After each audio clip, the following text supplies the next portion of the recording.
Welcome back, GRD132, Typography 1, to part 2 of our Tracing E exercise, where we're tracing vector shapes using the pen tool to learn about the shapes of the letters, and we just happen to be using an E of a sans serif variety, Archivo, and a serif variety, which I believe is Crimson Text. Now, I already converted it to outlines, but I think it was Crimson Text, not Crimson Pro, but it's very similar.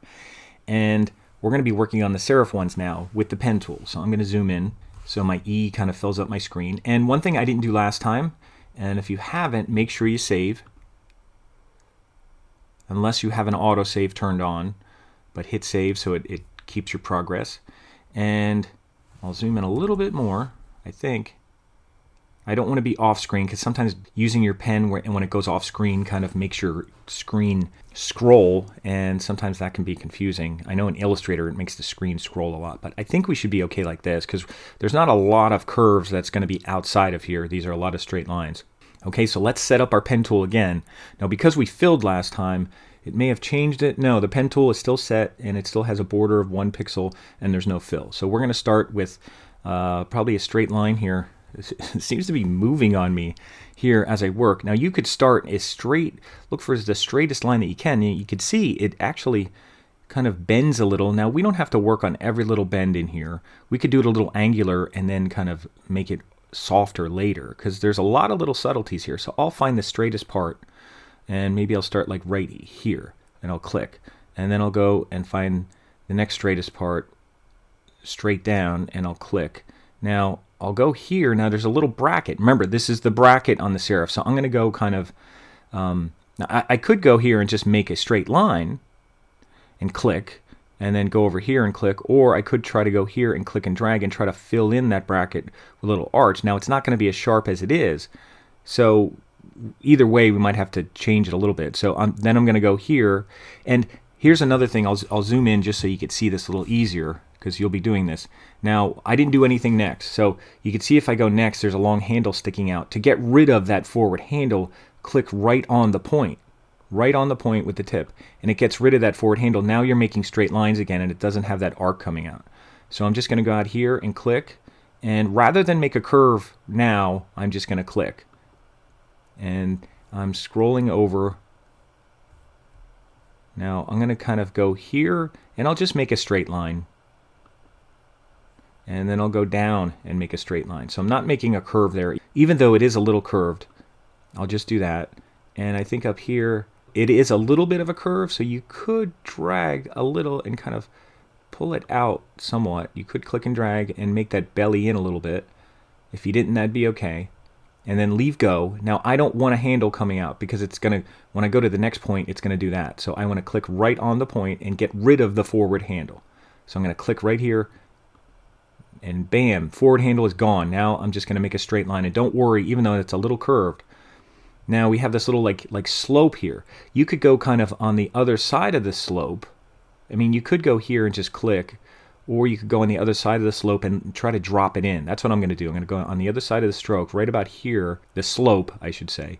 And I'm going to click and drag in that direction and kind of lay the back end in that slope. I'm not worried about the front yet. I'm just kind of laying the back end in there. And that's pretty close. And then I'll leave go. And even though it's going straight here, I'm going to click on the point to get rid of the handle. The forward handle, meaning this one. I'm going to get rid of that, so I'll click right on the point.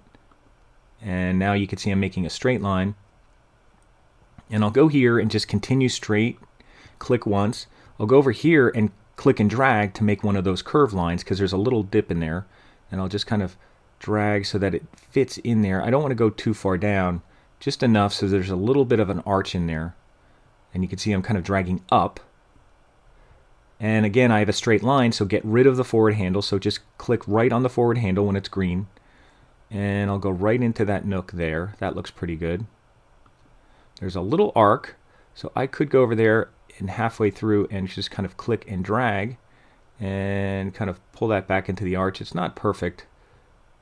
I'm probably not high enough, so I'll fix it later. Again, you don't have to be perfect. And then I'll get rid of the forward handle by clicking here. And then I'll just maybe click here again. And like I did with the other slope, I'll kind of go halfway on the other side and then kind of click and drag down and let the back handle kind of fill up that little gap. And then I'll click and get rid of the handle. I'm just going to make straight lines here. I'm not going to try and curve that. And then I'll go up. And again, I'm just going to stay straight. I'm not going to try to round off those ends until later. Might be easier to do that later. And here again, here picture this like you're like a little slope, like a sledding or ski slope. Instead of going to the deepest part, I'm going to go over here almost where you went through it, on the end of a sliding board, I guess. If this is a sliding board, go to the very end, and then I'm going to go here, and then I'm going to click and drag this way and pull that back into the slope. And not too far, just like that. And then I'll click to get rid of the forward handle, and I'll go here. Now this isn't completely straight. There's a little arc there, so I might just go straight and then just go straight again. I don't know if it really helps making an arch there. And then I have kind of a straight line, which is fairly easy to do. I'll go as straight as I can. And you can see it's not perfectly straight. I'll go straight. I could go over here and try to fit in this, drag in here and get in that little nook to get around it. I don't want to go too far like that. I just want to round it off a little and kind of keep this handle as straight as I can. And then I'll click right on the point. And then I'll go as straight as I can before it starts the arch. And then I'll go over here, I'll go right to the tip and see if I could drag down and fill in that arch as I'm dragging. So I'm going to go here and just click and drag down and try to just manipulate, you could turn this so it fits nice in that arch, and actually kind of going almost to like 11 o'clock a little bit, meaning that the top hand is like 11 o'clock, the bottom one's more at like 5 o'clock, but kind of in between there. And then I'll just leave go, and then I'll click on the point. I'll click on the point. I'll drag up, and I'm almost done here. And this, remember, this is the arm that we're working on, one of the three arms. The stem is the one on the left, but these are the three arms coming out. And I'll go here, and I'll kind of just come down, and I'll kind of come up, and I'll come down. Now I'll kind of drag in there a little bit, get a little bit of a curve, and then I could kind of just go down here right on the point where I started. And that's pretty much done. Now, it's not perfect. Now, if you want to leave it like that, that's fine. You could certainly leave it like that. I'm going to go back to my sub-select tool and just kind of tweak anything I can. I'm probably really going to have to zoom in a lot, so I'll zoom in here, and I could see this needs, and you can even add an extra point. You can see this might even need an extra point. So if you click right on the path, now the path has to be selected. So click on the path first, and then if you click somewhere in between, when you see that little thing, you see that little like kind of sideways thing there below the arrow, if you click there, I'll go here, it'll add a point, and then you could kind of move that point in there and use that. Now, I don't know if that's perfect or not. It might be a little too much, but I'll bring it down a little bit, and then I have a little handle here to work with. It's kind of okay. It might even be better if it's a straight line. And you can go here and you can make it into a straight line joint, and that might even be better. Then I can move this up, because you're seeing it from really far away. So, even though there is a slight curve there, in some cases this might be better, and I'll move this one down so it looks more like that one. So that's not too bad. Again, not perfect, but I'm going to pull this down just a little, just so it's not going up too much. And this one, I could even get rid of this. I could click on this and hit delete, and you might say, well, now it's just made a straight line. Well, if I make one of these basically into a curve, this is called mirrored, this is called disconnected, which I don't want, this is called asymmetrical. I'll use mirrored right now to see what that does, and you can see what that does. Now I'm just going to pull this in and kind of align that on there. Now, of course, this looks ridiculous, but I could go here, that's straight.